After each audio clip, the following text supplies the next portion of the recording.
지난주 이야기 2012년 뉴욕 테서렉트를 들고 뿅하고 사라진 로키 이후 신성한 시간의 흐름을 어지럽힌 채로 수많은 멀티버스의 시간들이 엇나가지 않도록 조율하는 TVA에게 끌려가 심판을 받는데 살다 처음 겪어보는 엄청난 일들에 로키는 당황하고 여기서 최후의 발악을 해보지만 TVA라는 곳은 생각보다 겁나 빡셌고 MCU 최강의 빌런인 타노스조차 그렇게 모으려고 발악했었던 인피니티 스톤마저 그저 돌덩이에 불과한 실로 어마어마한 곳이었습니다. 로키는 이곳에서 자신의 아버지 오딘, 어머니 프리가 그리고 자기 자신마저 미래에 끔살당하는 결말을 스포당하게 되고 모비어스는 또 다른 평행세계의 로키가 TVA 요원들을 죽이고 다닌다는 정보를 건넵니다. 한편 1858년 미국의 오클라호마 여기서 TVA 요원들은 3000년대에서 온 것으로 보이는 장비를 발견하고 누군가의 습격을 받아 시간 리셋 장비를 빼앗기는데 자 들어갑니다. Let's go.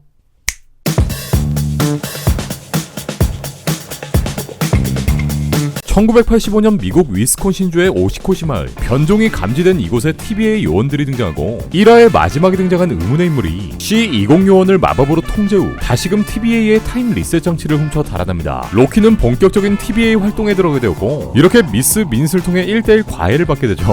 하루 만에 왜 이렇게 순해졌어. TVA는 방금 전 일어난 변종 로키 사건에 대한 단서를 찾고 있고 변종 로키는 정말 각양각색의 모습을 갖고 있다는 걸 알 수 있습니다. 본격적으로 변종 로키 헌팅 임무에 들어간 이들 로키는 자신의 촉을 이용해 여기서 일어난 범죄에 대한 추론을 하기 시작합니다. 로키는 이 모든 게 함정이고 모두가 위험에 처했다 말하는데 모비어스는 촉으로 요 로키의 거짓말을 낚아채버립니다.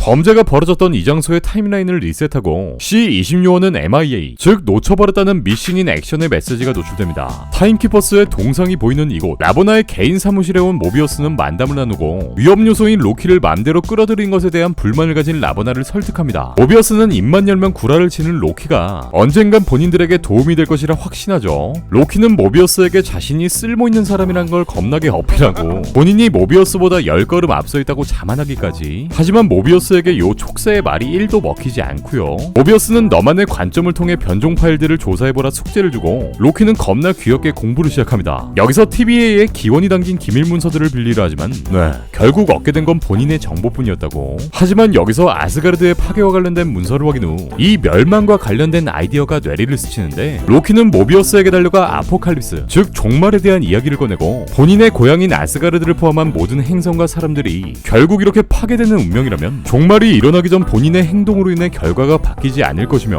그렇게 될 경우 시간 에너지 또한 변화되지 않을 거라 말합니다. 그리고 바로 이 장소에 변종이 숨어있을 거라 말하죠. 본인이 직접 실험맨이 되어 이것을 증명해보겠다 설득하고 그렇게 로키의 이론을 증명하기 위해 이동한 장소 바로 서기 79년의 폼페이. 이둘은 베수비오 화산 폭발이 일어난 폼페이 최후의 날의 시점으로 이동합니다. 로키는 여기 있는 사람들에게 자신이 미래에서 왔으며 곧 일어나게 될 화산 폭발 스포를 때려버리고 뒤이어 베수비오 화산이 폭발하는데 모비어스가 확인한기기엔 어떠한 시간 에너지 변화가 감지되지 않습니다. 즉 변종 로키가 TVA 요원들을 하나둘씩 없앤 후 이러한 종말 시간대로 넘어와 본인의 흔적을 감췄을 거란 로키의 이론이 성립된 거죠. 모비어스와 로키는 요 종말 사건들에 대해 밤새 공부하고 이내 모비어스의 뇌가 번뜩이는데 변종 로키가 사건 현장에 두고 간 캔디 이 카블루이를 단서로 추적을 시작합니다. 이 카블루이는 2047년부터 2051년까지 판매되었고 이들은 이 시간대에 일어난 종말 사건들을 추적하기 시작하죠. 여기엔 2051년의 쓰나미, 2050년 제비의 멸종 등 많은 재앙들이 존재했는데 이 둘은 2050년 알라바마 사건을 찾아내는 데 성공하죠. 모비어스는 곧장 부대를 지원해달라 라보나를 설득하고 이들이 이동할 장소는 2050년 당시의 슈퍼마켓인 록스카트. 이곳은 현재 거대한 폭풍으로 인해 피난민들의 대피소로 쓰이고 있고 곧 또 다른 재앙이 일어날 장소이기도 합니다. 하지만 이 모든 걸 CCTV로 지켜보고 있던 변종 로키 운미씨와 한 팀이 된 로키는 한 미신쩍은 남자를 변종 로키로 의심하고 예상대로 이 남자는 변종 로키에게 조종당하고 있었습니다. 하지만 우리의 운미씨와 접촉하자 변종 로키는 운미씨의 몸에 들어가고 로키는 변종 로키와 처음으로 대화를 시작하게 됩니다. 이때 모비어스는 사라졌던 C20 요원을 발견하고요. 접촉을 통해 계속해서 육신을 이동하는 변종 로키. 로키는 진짜 모습을 드러내라 말하고 변종 로키에게 사실 자신은 타임키퍼스를 없앨 계획임을 밝힙니다. 그리고 여기엔 너의 도움이 필요하다 말하죠. 하지만 계속해서 자신의 정체를 밝히지 않는 변종 로키. 로키는 과거에 토르가 얼마나 짜증이 나서는지 이제야 알겠다 말하고 정주를 놓은 C20 요원은 계속 진짜라는 말만 되풀이하고 이 변종 로키에게 타임키퍼스를 찾는 방법을 알려줬다고 고백합니다. 변종 로키는 이렇게 타임 리셋 장치들을 설치해두었고 갑자기 뚱나무로 몸을 이동해 로키에게 싸움을 걸기 시작하는데 타임 리셋이 되기까진 1분 정도의 시간이 남았고 드디어 변종 로키는 본인의 정체를 밝히는데 예고편을 통해 한 차례 등장한 등장했던 레이디 로키가 드디어 모습을 드러냅니다. 이후 레이디 로키가 설치해둔 타임 리셋 장치들이 발동하고 요 타임 리셋 장치들은 포탈을 통해 각국의 장소로 이동, 뒤이어 각 지역에서 발동된 타임 리셋으로 TBA의 타임라인이 무너지기 시작하는데, 여기서 레이디 로키가 도망친 포탈을 통해 로키도 런, 이렇게 2화는 모두 끝이 납니다. 네, 이번 2화를 통해 그간 모습을 감추었던 변종 로키, 레이디 로키가 비로소 모습을 드러냈고, 이 레이디 로키의 목적은 타임라인의 붕괴, 즉 TBA라는 집단을 파괴하기 위한 것으로 보이는데, 과연 여기에 숨겨진 진짜 이유는 무엇이고 타임라인의 붕괴가 시작된 TBA는 어떻게 될 것인지 남은 4개 에피소드를 통해 확인해보겠습니다. 지난 1화의 마지막 장면, 여기엔 3000년대 초반에서 온 장비, 그리고 TBA 요원들을 모두 화형시켜버리는 한 인물이 등장합니다. 이 3000년대 장비의 떡밥을 통해 실제 원작 코믹스 31세기에 활동했던 내후년 개봉 예정인 앤트맨 퀀텀매니아에 등장하는 메인 빌런 정복자 캉의 등장을 암시할 수 있었습니다. 일단 요 아저씨 또한 기본적으로 시간여행, 차원 이동을 할 수 있는 능력자이며 죽여도